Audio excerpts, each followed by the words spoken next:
Karibu mpenzi mtazamaji, ni kujuze yale ambayo yanaendelea kujiri katika nyanja za kisiasa. Natumai buheri wa afya.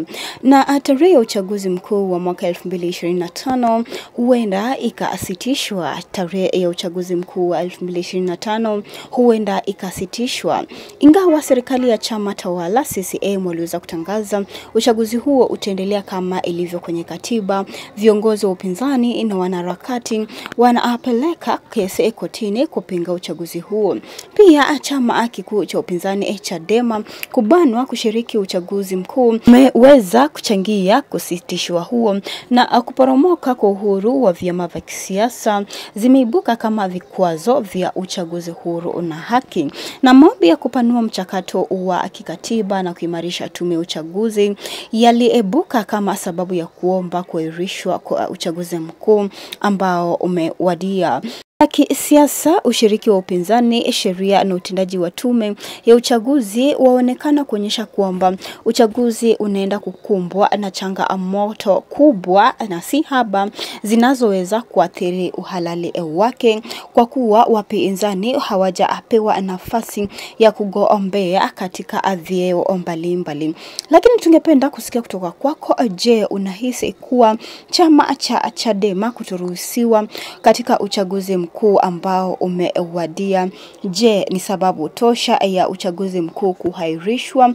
Na pia wanaharakati wengine wanaongea kuhusu hali ya juu ya utekaji nyara, pia kushikwa kwa wale wanaopinga serikali pia ni jambo ambalo limeweza kuchangia kesi hiyo kupelekwa mahakamani na kusikilizwa na kusitisha huu uchaguzi ambao umeweza kuwadia. Tueleze maoni yako, tungependa kusikia kutoka kwako. Kama unavyosoma kwenye screen, bunge la Ulaya EU limetoa maazimio kwa Tanzania wakitaka mwenyekiti wa chama cha demokrasia na maendeleo Chadema Taifa Tundu Antipas Lissu achiwe huru.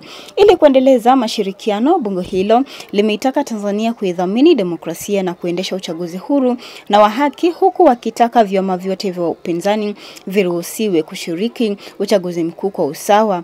Katika azimio hilo wametaka kesi ya Lissu kuendeshwa kwa uwazi, mamlaka za Tanzania kulinda uhuru wa kisiasa, usalama wa waandishi wa habari, watetezi wa haki za kibinadamu, lakini pia Chadema iruhusiwe kushiriki uchaguzi mkuu Oktoba ambao tarehe imeweza kuwadia kesho tu na itakuwa siku imewadia. Tueleze maoni yako kuhusiana na hii kesi ambayo imepelekwa mahakamani kusitishwa uchaguzi mkuu, ambapo inasemekana kuwa haitakuwa uchaguzi wa huru na haki.